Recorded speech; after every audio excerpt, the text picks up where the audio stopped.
Hello, my name is Stephanie Middleton, and today I'm going to be giving a presentation on how we objectify women in modern culture advertising. So as you can see in this slide, there are some examples of ads that have women being objectified. So you can see in the first picture on the upper left where it says, "We've got the best racks," and it is a rib restaurant, but you can also see the women with large breasts, so it's like a double entendre there. Also, you can see on the upper right where the woman is portrayed as a beer bottle rather than just being a person. And on the lower right, you can see this is probably for a pool hall or some sort of bar, and the women's breasts are now pool balls instead. And on the one over to the left a little bit in the middle, you can see that these women look like they are literally being purchased by this man in a vending machine. And then on the photo all the way on the bottom on the left, you can see it is just the legs, and it's basically saying for American Apparel, if you wear their clothes, then you've got women to do these sort of things for you. And so, women are no longer being looked at as humans, but rather as objects for men. And according to Jean Kilbourne in her movie Killing Us Softly, she said that there's an increased hatred and abuse towards women due to this marketing now. So here you can see the unrealistic body expectations of women due to these models now being so skinny and almost anorexic looking. So it's just very unrealistic for people when they see this. Also, for Photoshop, you can see on the bottom photo the girl, the before and after. You can see that she had stretch marks on her belly and even tattoos that were then removed in the photo afterwards once they made her look skinny and flawless. So that's kind of where we are with the marketing and what these models and women look like.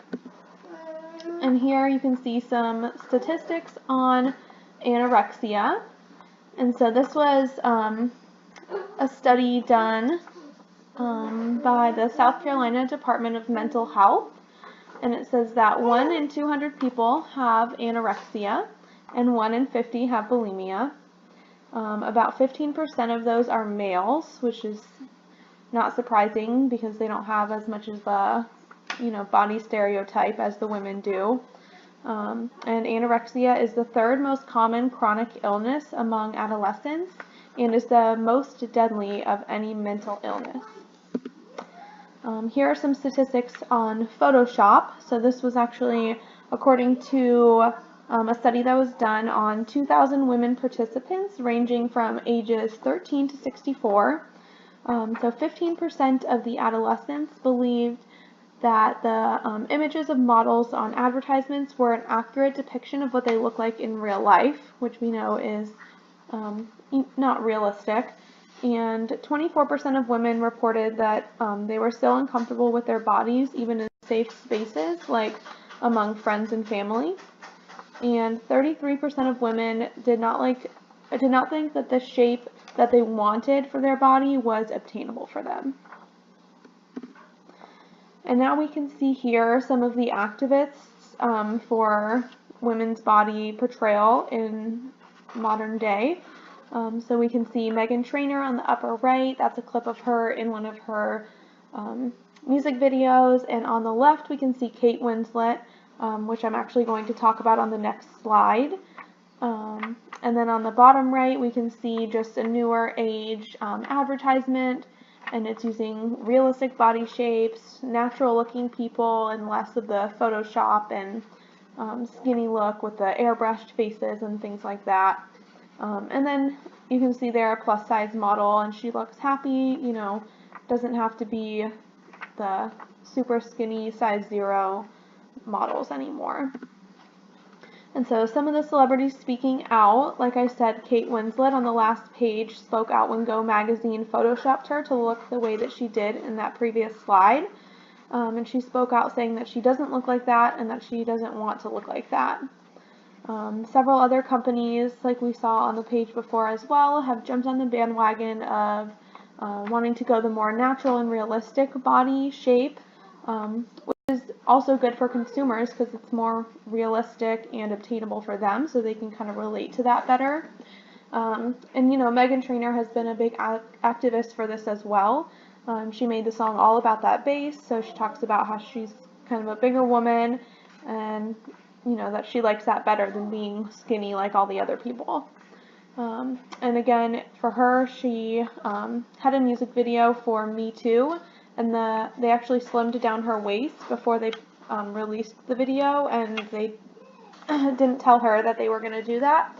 And so she was very offended, and she ended up posting a picture of what it looked like before they edited it. That way people knew what she really looked like, and she wanted to be proud of that.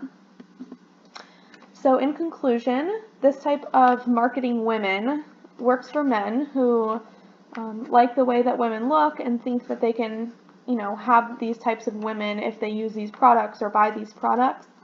And women also end up using or buying these products because they think that it will make them look like the models in the ad, which is not realistic. So we need to change the way that we're marketing these products and find a new technique to make consumers want to buy the products without, degrading women into the way that we have been.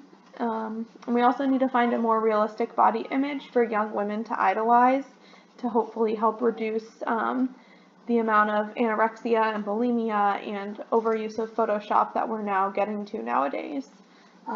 We just need to view us women as humans that are equal to men and not something less. So here are my references that I used for my presentation today, and I hope you guys enjoyed it and learned a lot. Thank you.